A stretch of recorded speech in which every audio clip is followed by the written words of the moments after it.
Welcome to waves media Telugu. Palnadu జిల్లా నర్సరావుపేటలోని register ఆఫీస్పై ACP అధికారులు దాడులు నిర్వహించారు. సమాచారం మేరకు రిజిస్టార్ కార్యాలయంలో లంచాల వ్యవహారాలు జరుగుతున్నాయన్న ఫిర్యాదుల ఆధారంగా ఈ దాడులు జరిగినట్టు తెలుస్తుంది. ఏసీపీ బృందం కార్యాలయంలోని పత్రాలు, రిజిస్టార్లు, లావాదేవీల వివరాలను పరిశీలిస్తుంది. అధికారులు సిబ్బంది నుండి వివరణలు కూడా తీసుకున్నట్టు సమాచారం. ఈ దాడులు ఉదయం ప్రారంభమై గంటల పాటు కొనసాగుతున్నాయి.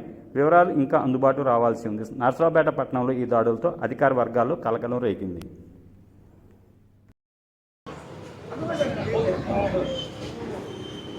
ఏసీబీ డీజీ శ్రీ అతుల్ సింగ్ గారి ఆదేశాల మేరకు ఈరోజు మన గుంటూరు రేంజ్ ఏసీబీ అధికారులు అందరం కలిసి ఇక్కడ Narasaraopet joint sub register office ఆకస్మిక తనిఖీ చేయడం జరిగింది.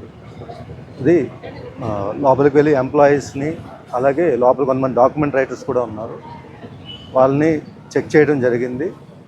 అక్కడ మనకి ఇప్పటివరకు ఒక 35,000 దాకా క్యాష్ దొరికింది. దానికి సంబంధించి వాళ్ళకి ఎక్స్ప్లెనేషన్ తీసుకుంటాం.